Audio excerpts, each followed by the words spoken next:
La culture Sénoufo a été célébrée à l'occasion de la 8e édition du Festival des Arts et des Cultures Sénoufo de Pont-Vogo, qui s'est tenue du 26 au 28 décembre 2022 sous le thème « La culture Sénoufo au service du développement communautaire ». Pont-Vogo est un village situé dans la sous-préfecture de Koni, dans le nord de la Côte d'Ivoire, à 15 km de Korogo, chef-lieu de la région du Poro. Il a abrité en décembre 2022 le festival consacré à la culture Sénoufo.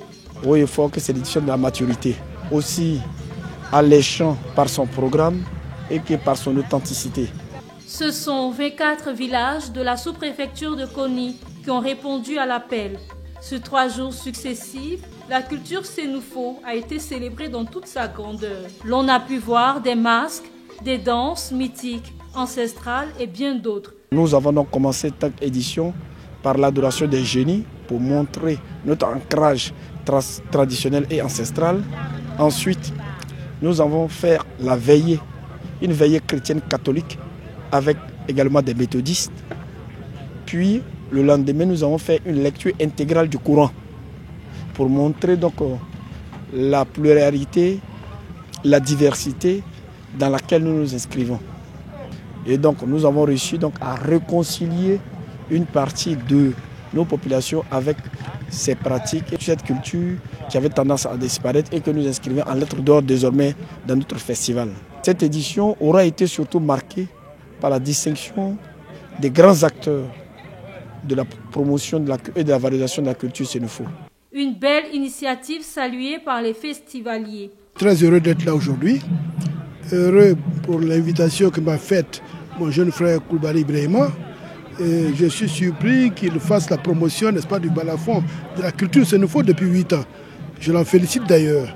Et je crois que nous devons, chacun à notre niveau, faire ce que nous pouvons pour promouvoir notre culture, pour faire en sorte qu'elle parte au-delà de nos frontières le plus loin possible. La joie est d'autant énorme parce que c'est un festival qui a fait ses preuves, qui a sa 8e édition et qui valorise et promeut la culture sénoufo.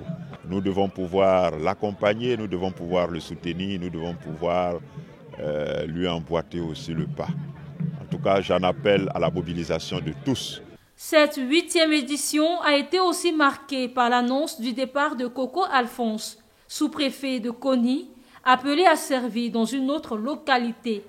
Coco Alphonse a félicité Brahima Koulibaly, également président de la Fondation Tchépé et de la Mutuelle de développement de Pont-Vogo, pour l'initiative de création d'un festival qui a fait la promotion des arts et des cultures sénoufo. Cette 8e édition du Festival des Arts et Cultures Sénoufo, avais-je dit, est la dernière qui m'est donnée de faire avec vous. D'ici peu, j'irai vers d'autres cieux pour de nouvelles aventures professionnelles après 9 ans de bons et loyaux services dans la sous-préfecture de Koni. Qu'il me soit permis de vous exprimer toute ma gratitude pour ces agréables moments passés ensemble et ces bons rapports que nous avons entretenus au cours de cette marche vers le développement. Continuez cette marche, car il reste encore beaucoup à faire dans l'union et la fraternité. Ce n'est qu'un au revoir, parce que où je vais, dans le département d'Issia, c'est la Côte d'Ivoire. Et à tout moment, nous pourrons nous retrouver, passer de bons moments ensemble. Sur ce, je voudrais faire place, et toute la place aux différentes festivités à venir qui nous attendent. Bonne fin d'année à tous, je vous remercie. Pour les prochaines éditions, les organisateurs comptent consolider leurs acquis, puis initier des innovations. Les lampions du Festi Pont-Vogo se sont éteints le mercredi 28 décembre 2022 à la place publique du village.